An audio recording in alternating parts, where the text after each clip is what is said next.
अहो, थोडी तरी दया दाखवा या प्राणी मात्रावर. अहो, तुमच्या घरामध्ये नाही आहेत हे, बाहेर आहेत. बाहेर तरी त्यांना जगू द्या. आपण आपल्या घरच्या व्यक्तींना असंच फसून मारतो का? थोडी तरी दया असू द्या मित्रांनो. तुमच्या घरात नुकसान करत असतील तर तुम्ही असा प्रो असा प्रयास करायला हरकत नाही आहे. पण हे खूप चुकीचं आहे मित्रांनो. खूप खूप खूप वाईट वाटतंय बघून तरी. तुम्हाला कसं वाटतंय काय माहीत नाही मला.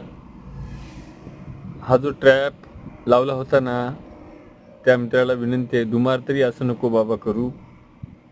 प्लीज हात जोडून विनंती आहे तुला, प्राणी मात्रावरती दया कर. हा, घरामध्ये असतील तुझ्या तर तू त्यांना बाहेर नेऊन सोड. साधी जाळी लाव पिंजऱ्याची तू. पण असं नको ना करू.